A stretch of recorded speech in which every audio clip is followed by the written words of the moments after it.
My name is John Carney, and I am the writer director of a film called Flora and Son, which is a movie about a mom and her son and music. The story came from so I was passing a thing that we have in Ireland called a skip, which you guys call a dumpster, and it was full of stuff that people were throwing out of a house. They were either they'd moved in or bought the house, or they were doing a makeover, and in it was an amplifier. Um, and I walk past, and I have this thing where I find it very hard to walk past a dumpster without climbing into it and finding out if there's anything for me in it. And I think I would have it if I won the lotto. It's not about money, it's about the idea of things being thrown out. There's some recycling thing in me. And a lot of Irish people, a lot of anybody who grew up kind of during a recession doesn't like to let anything go. So I climb in and I found this old little small amplifier, and I brought it home and fixed it up and brought it into my wife. And I was like, look at this thing that these people were throwing out. And she was like, but you have six amplifiers. You don't need another one. And then I was like, what if I didn't have six amplifiers? Then it would be valuable. And then I thought that's an interesting idea of somebody who never thought about music, finding an amp or a guitar or a guitar that I know about guitars, I'll do that. So I kind of changed that in my head for the neck of an acoustic guitar kind of coming out of this dumpster, almost like sort of Excalibur, like a sword waiting to be plucked out. And that was the start of the movie. It was just that image, and then I thought a woman climbing up there might be fun. Who's that woman? Why is she okay? She's broke because she's there, so she's financially precarious. That's good, and it kind of just built from there. But that was the first image. The character kind of Flora grew sort of organically. From originally, I had a name and I had a kind of a visual of her. And the second she was on a dumpster pulling a guitar out, I kind of felt like I knew what kind of world she was going to inhabit. She's a little bit nuts to be up there. She's a little bit broke to be up there. She finds a guitar, but it's not for her. She brings it home and gives it to her son. She's a she's a character who is a very recognizable sort of Dublin character. She had a kid really young. She's been a bit she there's a lot of damage. There's a lot of things to repair in her life, and she's at a point where she finds I guess what happened to a lot of people during the pandemic. While there were a lot of bad, very very bad things that happened, I guess there was a certain amount of self-reflection, a time to think about who you were and what you were about. And I guess she's somebody who, through Zoom and through a connection she makes online, she realizes she has something to offer her son that is more than just being a mother. And so she's a young mother who's at this very interesting sort of point in her life, and that's kind of the beginning of the story. I make these musical films because I don't know, because I felt that music was a big thing for me when I was a teenager, and it was a big sort of kind of like somebody threw me a lifeline. Um, I was kind of not a good student, and I was breaking lights with catapults and getting into trouble, and then I kind of discovered music, and it was a real kind of hand up for me in my life. And my mother was the woman who sort of facilitated that financially. She bought me my first guitar, and I kind of wanted to honor that. Um, and but I didn't want it to be a big sentimental, wordy drama.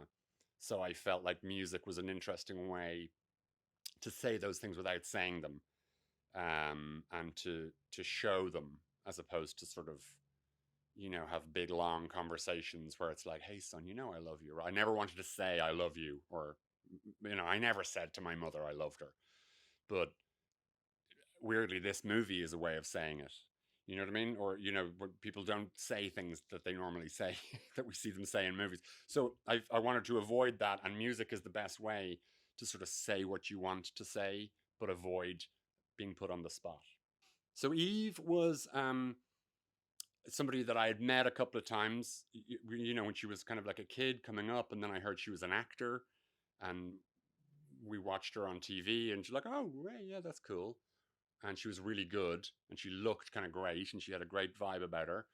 And so her agent mentioned her in terms of this movie, and I didn't wasn't sure. Um, but then I zoomed with her, and it was a few years later after I'd met her. So it was like, oh, she's got a great look, and she kind of has a funny. She's kind of got this little thing in her eye that is really Dublin, and a kind of a smiling sort of glint in her eye. There's a cheekiness. There's a sort of a talking back thing that she had that really suited the character. And we just connected. And I remember her sort of telling me that she was doing the film, which I thought was quite cool. Just because she was so funny with the way she interpreted the part. And to me, humor is the humor and music. They're the two sort of things that I turn to in life. And she just saw it as a very, very funny character that she wanted to, as she said, I think I'll choke this role. And I think she did. Joe's name came up, and I was like, um, my feeling about Joe was like, that he's really good looking, squeaky, not squeaky clean, but like, like well tailored, good looking, handsome, slightly mischievous guy. And I was like, our guy's like an LA tanned, guys sitting out in the sun playing the guitar. He's washed up. He's a bit unhappy. He's like really like Joseph Gordon. And then I spoke to him, and we really connected more on music and where we were at in our lives than seeing the character in the exact same way. We connected sort of as guys talking about making a film, in that we both love music. We both had small kids and new kids. So we were like, we're in the movie industry, but we're now looking after these kids and figuring that out. But we're also, music is a very important thing in our lives, and we discussed that a lot. And he gave me some great stories about how important music was to him, and he made me see things in the movie that I hadn't seen myself, which is invaluable as a director. Because particularly as a writer director, because you write in this kind of weird place, and then now I'm a director. I'm no longer a writer. Sometimes you don't see what you have, and you're very grateful to people, whether they be producers or actors, that tell you or help you define what you have here. I'll tell you, the biggest highlight for me was the last scene in the film, which is a gig in a tiny Dublin pub with not very many people. And throughout the course of the writing the thing, we were like, should this be a bigger gig? Should she like play in a, we were always like, it has to be small, because otherwise it's a fantasy story. It has to really be about Flora from the Flats. She got a guitar. Did you hear she got a guitar, and she's like playing her songs down in this pub, and that's it. That's it's no bigger. She doesn't get to go to Broadway or win Grammys or whatever. She plays a little gig in a small pub. And I thought that it was a bit small for an end scene to a film, until I started to think about, would I do that? Like, would I do some stand up? No way. That's huge. Whether there were 15 people there, would I play a song that I'd written in front of 50 people? No, that's a massive leap. It's just that Hollywood tells us it has to be the moon. Like, we have to go and win everything. But in fact, the human stories that we recognize are they don't seem to have to be huge, but they're huge to us, because as people, we're very delicate and very small, and we rely on all of these other people. So a very small thing can mean a huge amount. And they're personally the movies that speak to me are ones in which small things happen. So when we were filming that little scene, um, there was something in that room that told us this is the right end. This is the right point to like stop telling this movie now.